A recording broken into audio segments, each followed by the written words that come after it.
if you don't have a training partner to work with, you can always get creative. And one of the things that I find is helpful at home if I want to work on a kick or something, I just grab a chair. Now this is a plastic chair, and it would be great if it were a little bit heavier. However, even on the plastic chair, I can sort of practice some of my kicks. For example, I just use the legs of the chair to practice kicking, practice my oblique, okay, practice your side kick. The main thing is just to have a target to kick. Kick this way, okay, rear oblique, okay, front oblique. Anything that you can practice. It can be a chair, it can be a doorway, anything. If you can find some type of support post that you can just kick at it, so that you can work on your kicks is a good idea. It's better than just kicking the air, or it's better than doing nothing. Okay, some of the targets that can be attacked would be the eyes. You can use your thumbs, again, excellent targets. And also, when someone's attacking you, if you thumb the eyes or rake the eyes, you also have, for subject identification, DNA. Also, scratching the face, later on it would be more difficult for the person to explain why they have their faces scratched up. So the eyes, you can either with the thumb, just slide in and dig, or of course you can use your fingers. Okay? The ears, you can attack the ears, okay, by just grabbing and twisting. Okay? And at the same time that you may have the thumbs here, you can slide to the hypoglossal and dig in. Okay? Press down. Okay? Going down the body, you have the jugular notch where you can press down into the jugular notch. Okay? Another excellent target if you're grappling with someone or in tight and you can't do a lot, but you can feel the body and you can dig into the jugular notch. Okay? On the side of the neck, you have the brachial plexus origins, the origin of several nerves that travel down to the shoulder, to the brachial plexus, tie it, and go down the body. So it's an excellent target to access for stunning. Okay, you want to stun the opponent. You want to try to, you can even knock them out by striking there with a fluid shock, either your forearm, okay, an elbow strike. Okay, brachial plexus origin. Okay, obviously, the groin is another target. Although sometimes, people are encouraged to attack the groin, attack the groin. Well, if someone is attacking you, especially if a man is attacking a woman, if he's smart at all, he's already been taught since he was a kid that the first thing they're going to do is kick you in the groin. So he's going to be aware of that. He's going to try to protect that area. So you shouldn't fixate on just attacking the groin, but thinking of striking to the inner thigh, okay, or the side, either left leg or right leg, or to the outer part, to the thigh, okay. Okay, but obviously, if the groin is a target that's exposed, then you access the groin. Okay, the shins. Okay, attacking the shins, very effective. A quick, swift kick to the shin will definitely get a reaction, either to the shin or just stomp to the foot. Okay, especially if you're wearing high heel shoes or pumps, you can be very effective quick stomp to the foot, especially if someone has you from behind and where you can feel. You don't even have to see, but you can just slide down the leg and stomp. Okay, those are some of the basic targets on the body that you can attack, or if you're being attacked, that you can respond by executing a tactic to that target.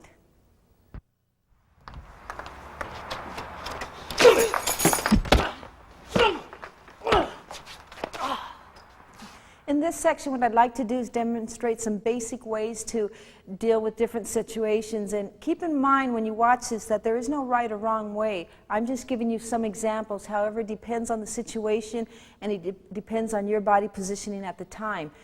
Okay, first of all, we're going to look at a single wrist grab. In this position, once they grab the hand, what you want to do is you want to immediately respond, okay, by stepping back and drawing your elbow into your body. If I just pull, okay, he's strong, hold strong, okay, then it's real difficult. Again, it's strength against strength. So what I want to do is collapse my elbow in. At the same time, because again, he's a strong person, and as soon as he feels resistance there, he's going to react to that. So I need to stun. I need to do something to split his focus and distract him from my wrist. So as I move into that movement, I strike, then I use my palm heel strike, and now I'm in a position to, now because his body is turned, to grab on the side. In this case, I grab cloth if I can, good knee strike, push him away. Okay, once again, now that was static, a little bit more fluid, just like that. Again. More time.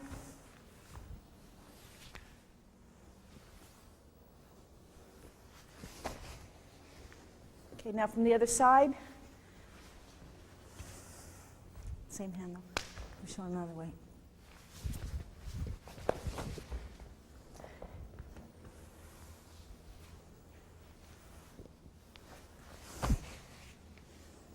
Again, pull your elbow into your body as you strike. Now, depending on the position of his body, I may have to adapt. Although I said palm heel, when I move back, if his head turns, then I just go right to the ear, whatever is available to me, and using my knee. Now notice that I don't come to his body so much with his knee as I draw him into me. Okay? And my knee does not come straight up, but I want to go through him. Just like that. Okay? Again. Okay, for a double wrist grab, okay, again, if a person has you, all of his focus will be on your wrist. So for you to initially just try to pull away, you're going to have a very difficult time getting away. So as I mentioned earlier, the first thing I want to do is try to move into a position where one leg is back, where I'm not just in a parallel position. Because in this position, I can be pushed back and pushed off balance. So what I want to do is kind of blade my body, and I want to split his focus. His mind can only go in one direction at one time. It can't think in two directions. So as soon as I feel that he's got my wrist, I just jut my fingers out slightly. This is what I call a prayer position. Put my hands together, draw back. There's again a palm heel. Grab, 1, 2 good knee strikes. Okay, a little bit more fluid. Again.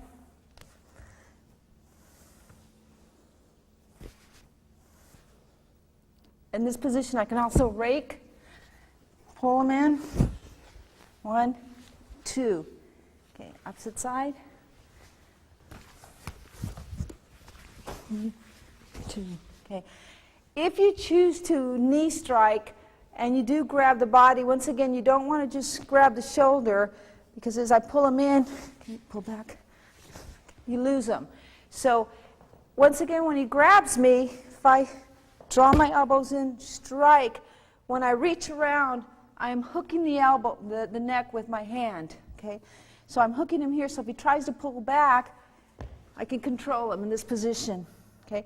Now, because I'm in a wider position, I may just choose to change into a kick, okay, scoop kick, or again using my knee. Okay, there's no right or wrong. It just depends on the opening available to me. Okay, last time.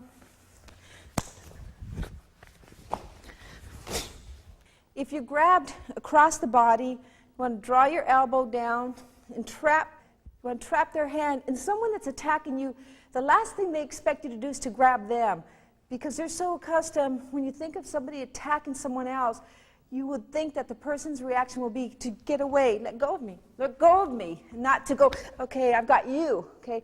That's not expected. So as soon as you feel them grab, you trap the hand, you lift, and you just aim down, point down, bring down in this position here. Then from there, you kick, opening, okay, slap, whatever, to get away, okay? Once again, draw back and down. Okay. When I lift from this position, I want to make sure that I collapse my elbow. Again, if I just try to lift, he's too strong. Okay. However, if I collapse my elbow, my strength is in my center. Okay. And I always use this example because I see that it's true. When you see a child I have a 3-year-old, and when she wants something, she doesn't say, it's mine. She says, it's mine, mine. She won't let me take it from her. So even learning from a child that their strength is in the center. So that's why I wouldn't lift here, because it's very difficult. But I inherently understand that if I draw my elbow in, I'm stronger. Trap the hand and press down. Kick. At that point, just push and move away. Okay. Opposite side.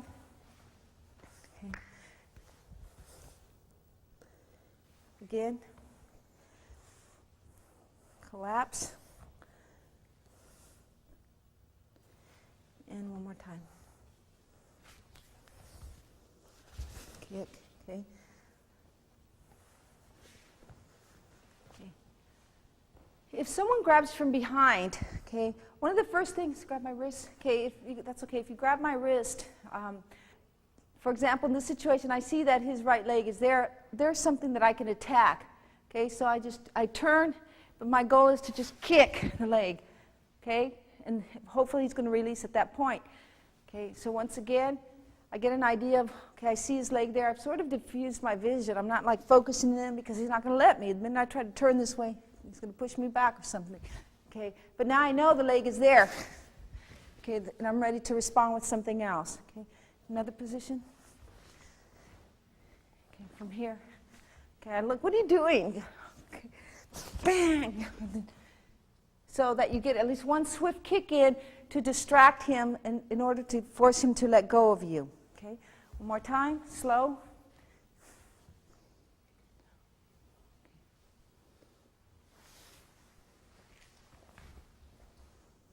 Okay, and again.